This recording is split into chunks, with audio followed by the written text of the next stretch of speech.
विद्यार्थ्यांनो सप्रेम नमस्कार. ज्ञानवंदन निष्केटर यूट्यूबमध्ये सर्वप्रथम मी आपणा सर्वांचे स्वागत करतो. तर आज आहे 7 ऑगस्ट. आजच्या दिवसापर्यंतच्या महत्त्वपूर्ण चालू घडामोडी प्रश्न आपल्याला बघायचे आहेत. आजच्या व्हिडिओमध्ये आपण टोटल 10 क्वेश्चन बघणार आहोत. त्यापूर्वी रिक्वेस्ट आहे, जर आपण चॅनलवर नवीन असाल तर चॅनलला सबस्क्राईब करा आणि डेली सकाळी 6 वाजता येणारे व्हिडिओ विद्यार्थी मित्रांनो आवर्जून बघा.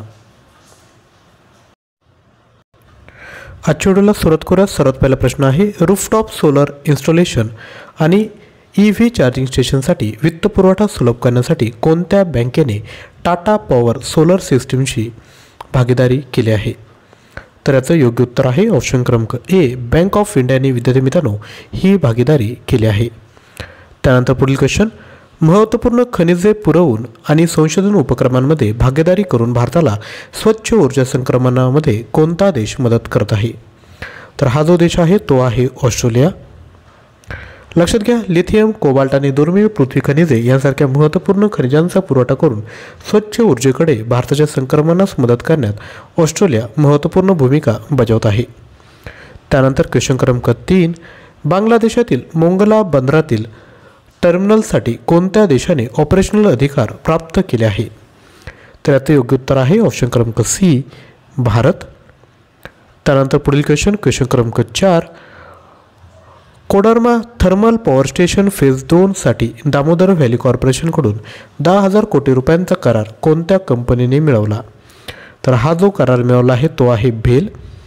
फुल फॉर्म आहे भारत हेवी इलेक्ट्रॉनिक्स लिमिटेडला झारखंडमधील Koderma thermal power station phase 2 साठी दामोदर व्हॅली कॉर्पोरेशनकडून 10,000 कोटी रुपयांचे कंत्राट देण्यात आले आहे. त्यानंतर क्वेश्चन क्रमांक 5, सांख्यिकी आणि कार्यक्रम अंमलबजावणीसाठी मंत्रालयाने अधिकृत आकडेवारीचा प्रसार सुलभ करण्यासाठी सर्वसमावेशक डेटा व्यवस्थापन आणि सामायिकीकरण प्रणाली स्थापन करण्यासाठी सुरू केलेल्या पोर्टलचं नाव काय?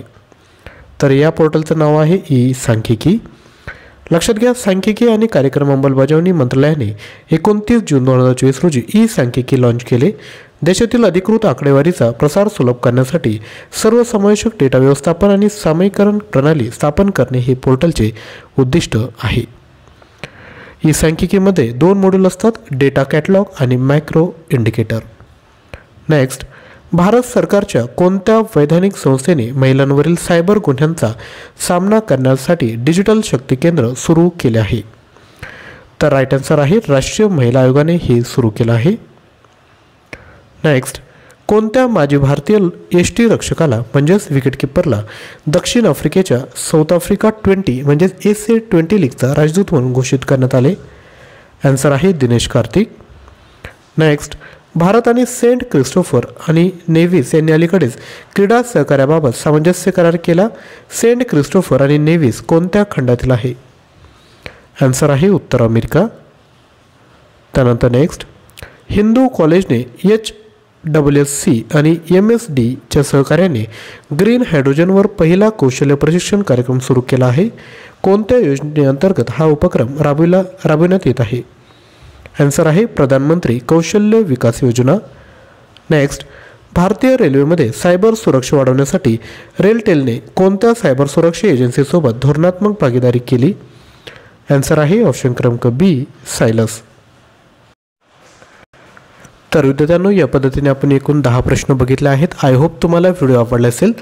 व्हिडिओ आवडला असेल तर लगेचच एक लाईक करून टाका, कारण की तुमचं एक लाईक विद्यार्थी मित्रांनो आम्हाला मोटिवेशन देतं की असेच नवनवीन कंटेंट आपणापर्यंत पोहोचवलं पाहिजे. तसेच चालू घडामोडी PDF फाईल जर आपल्याला पाहिजे असेल तर आपण 93 56 25 60 34 या नंबरवर पेमेंट करून याच क्रमांकावर स्क्रीनशॉट शेअर करू शकता. बाकी डिटेल आपल्या स्क्रीनवर आहे. डिस्क्रिप्शन बॉक्समध्ये current affairs Marathi Telegram channel आहे, त्याला देखील जॉईन करून घ्या, ज्यावर आपण डेली चालू घडामोडींचा तयारी करत असतो. तर आजच्या व्हिडिओमध्ये या ठिकाणी थांबत आहोत. थँक्यू.